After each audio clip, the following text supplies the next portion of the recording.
most of the time when we're driven by our desires for external things, reality becomes much more solid. Like, I don't know if you ever notice when you're really mad, the person that you've dedicated your whole life to is a solid piece of crap.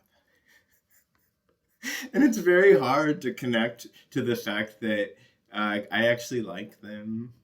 They're pretty cool. They do some nice things, right?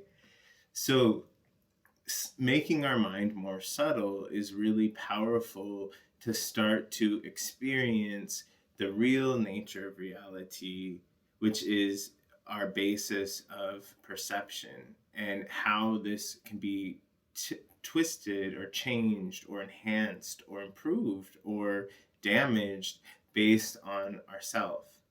So I like to think of a way to start to connect to this illusory nature, which you're not going to understand with your regular five senses. So you have to start to activate a sixth sense, which you already have. You just don't spend much time growing it or activating it. You can call it intuition. All of us have intuition, but most of the time we don't trust it because we're guided by external forces telling us what our truth is, while never checking inside, is that my actual truth? Oftentimes using fear-based tactics to keep us stuck, to keep us trapped in our own mental prison that we create but also sustain, because we have a choice to move out of that if we choose to.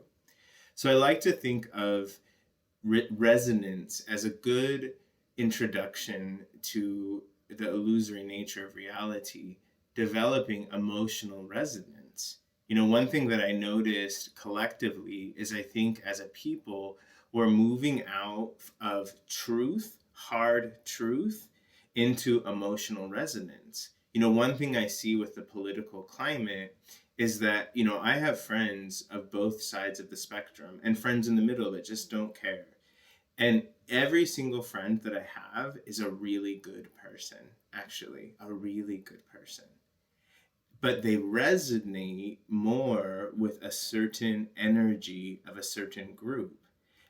The challenge with resonance is that we have to be careful, because there are people who hold a resonance or frequency, but their intentions and their wounds actually muddle that. It becomes like black magic, because they have a frequency, but they don't have the right container. Their container is not pure. And so it's really important to not get hooked into someone's energy, but really look at, what are they doing? Who are they? Do they embody the things that I want?